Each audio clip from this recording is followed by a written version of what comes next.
டேய் டேய் டேய் டேய், நீ ஒரு கோழடா. யாரா கோழ? யாரா கோழ?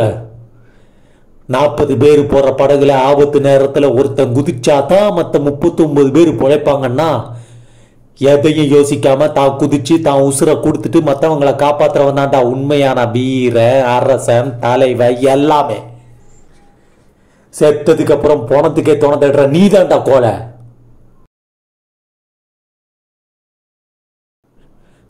இன்னும் 2 நிமிஷத்துல 11 மணி ஆக போகுது. ஆனா நீ வச்ச எந்த பாமுமே வெடிக்க போறது இல்ல. கண்டுபிடி.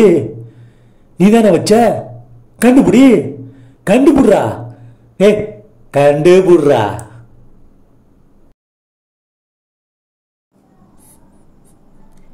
இந்த லைஃப் போர் அடிக்குது, வாழ பிடிக்கலன்னு சொல்ற அளவுக்கு நம்ம ஒன்றும் 1000-2000 வருஷம் வாழ போறது இல்லை.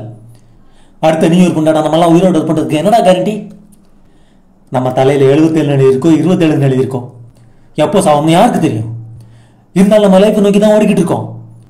அவளை லவ் பண்றா, இவளை லவ் பண்றதை விட்டுட்டு முதல்ல ஒன்ன லவ் பண்ணு, உன் லைஃப் லவ் பண்ணு. நீ ஒரு நல்ல ஸ்டேஜுக்கு வந்து காட்டு. அப்ப அவ ஃபீல் பண்ணுவா, ஐயோ மனவ மிஸ் பண்ணிட்டோமேனு.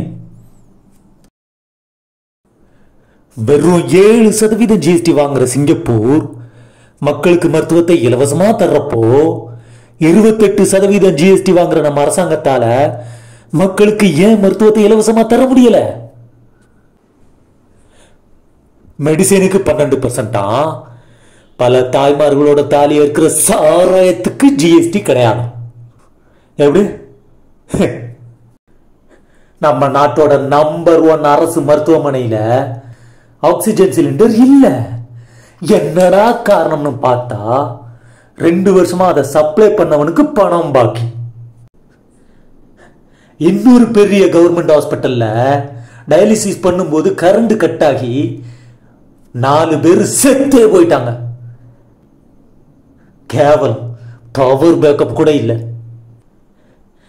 இன்குபேட்டர்ல வச்சிருந்த ஒரு குழந்தை பெருச்சாலி கடிச்சு சவறதெல்லாம் நம்ம ஊர்ல மட்டும்தான் நடக்கும்.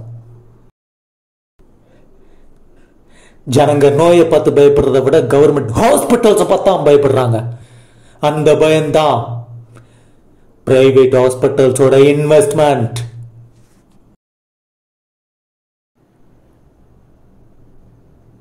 நாம ஒன்னா இருக்கும்போது தான் நீ என்ன புரிஞ்சுக்கவே இல்லை. பிரிஞ்சதுக்கு அப்புறமாவது நீ என்ன புரிஞ்சுட்டு இருப்பேன்னு நினைச்சேன். ஆனா நீ மாறவே இல்லை. நாம சந்தோஷமா இருந்ததை விட நீயும் நானும் சண்டை போட்டுக்கிட்டது தான் ஜாஸ்தி. இந்த உலகத்திலே ரொம்ப கொடுமையான விஷயம் எது தெரியுமா? நமக்கு ரொம்ப பிடிச்சவங்க நம்மளை விட்டுட்டு போறது தான். அதுவும் லவ் பண்ற பொண்ணு நீ வேணாம் என்ன மறந்துருன்னு சொல்லிட்டு போறத பார்த்துட்டு நிற்கிறான் பார். அந்த ஒரு நிமிஷம் அவன் மனசுல ஏற்படுற வலி இருக்கே, அது சாவை விட கொடுமையானது. அதே நீ எனக்கு கொடுத்துட்ட. இந்த உலகத்திலேயே காதல மாதிரி சந்தோஷம் தர்றது வேற எதுவும் கிடையாது. வேதனை தர்றதும் வேற எதுவும் கிடையாது. போதும். இப்ப கூட உன் மனசுல நான் இருக்கனா இல்லையான்னு எனக்கு தெரியாது. அதை நீ தான் முடிவு பண்ணணும். ஒரு ஆம்பளை அழறான்னா அது அவன் காதல் பிரியும் போது மட்டும்தான்.